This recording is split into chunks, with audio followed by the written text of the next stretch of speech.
बाहुबली जिस फिल्म का नाम था उसका नैरेटिव देखिए, घटनाएं एक सी हैं, प्रतिक्रिया बदल गई। एक मक्कार चोर राजा का दलाल सेनापति अपने सेनापति होने के कारण उस राज्य में राजा के दर्शन करने के लिए जो महिलाएं उसके महल में आ रही थीं, वो सेनापति हर महिला के जिस्म को छूने के लिए हाथ डालता था। एक महिला के साथ भी उसने ऐसे ही किया। उस महिला ने अपना खंजर निकाला और उसकी उंगलियां काट दी। और उसके बाद वो दलाल सेनापति राजा के सामने पूरी बात को जब बताता है तो झूठ बोलता है। दोनों में फर्क देखिए, सिचुएशन का फर्क बता रहा हूं मैं आपको। राजा, सेनापति और उस महिला का, और महिला का पति, उसने पूरी कहानी राजा को समझाई क्योंकि वो चाटुकार था, तो राजा ने भी वही कहानी सुन ली। इस बीच में बाहुबली आ गया। वहीं उसने राजा से नहीं पूछा, उसने अपनी पत्नी पे यकीन किया। वो पूछा, देवसेना तुम बताओ क्या हुआ था। देवसेना ने हूबहू कहानी बताई और उसने अपनी कहानी बताते बताते ये कहा कि ये हर महिलाओं के शरीर को छूने की कोशिश कर रहा था। जब इसने मेरा शरीर को छूने की कोशिश की तो मैंने उसकी उंगली काट दी।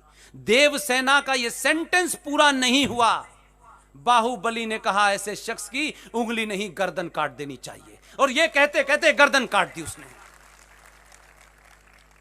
आज की मेरी बेटियों और बहनों को अगर बनना है तो देवसेना बनो। जिन भाइयों में पुरुषार्थ बहुत है, जो दो दो गर्लफ्रेंड को घुमाते हैं,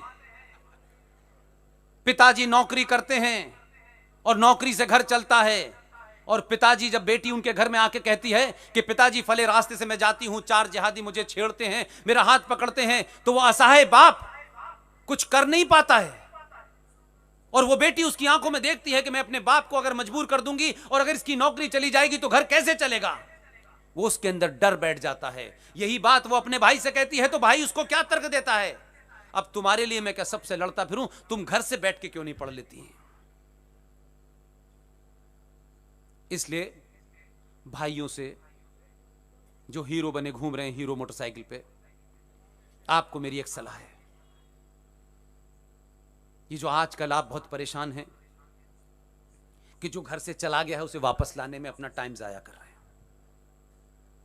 घर वापसी घर वापसी घर वापसी। आपको भाई और पति बनना है तो बाहुबली बनिए, और कुछ नहीं करना है। जो इच्छाएं एक लड़के के अंदर हैं वो इच्छाएं मेरी बेटी में और बहन में भी होंगी। यह नहीं होगा कि भाई 2 गर्लफ्रेंड को घुमाएगा तो पिताजी सबके सामने कहेंगे भाई उसकी तो 2 गर्लफ्रेंड हैं, जैसे बहुत बड़ा काम कर रहा है।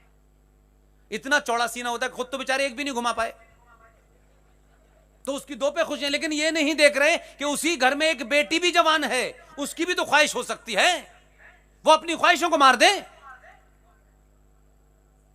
लेकिन ख्वाहिश मत मारने दीजिए।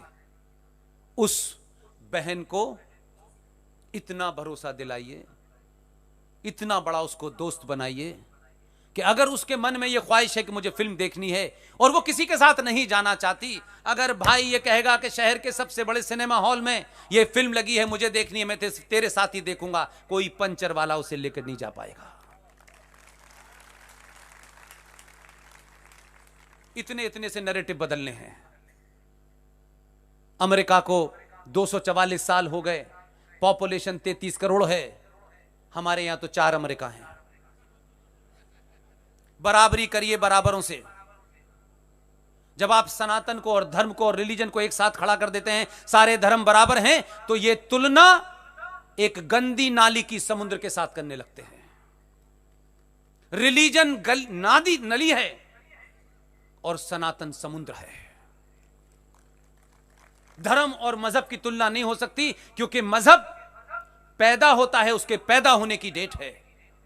उस मजहब के रहनुमा प्रॉफिट के भी पैदा होने की डेट है, और यह प्रकृति का नियम है, जो पैदा हुआ है उसको मरना है। सनातन न पैदा हुआ है, न सनातन समाप्त हो सकता है। अपने तथ्यों को समझिए, सही तरीके से समझिए। इसलिए सारे धर्म बराबर हैं, ये गधे घोड़ों की तुलना करना बंद कर दीजिए। अपने नैरेटिव को ठीक करिए। आपके खिलाफ जो जघन्य अपराध हो गए हैं, आज भी आप सोच लेंगे। कल भी मैंने आपके राजकोट में बोला है, वहां भी सभा मेरा ख्याल है कोई 1:30 बजे कल खत्म हुई थी, और मैं इस बात से खुश हूं कि राजकोट, मांडवी, अभी कल कहां जाना है, कोई सुरेंद्र नगर है। हुआ क्या है आप लोगों को? यही मेरी ताकत है। आप यकीन मानिए, आप बैठे रहेंगे, मैं 4 बजे तक ऐसे ही बोलता रहूंगा।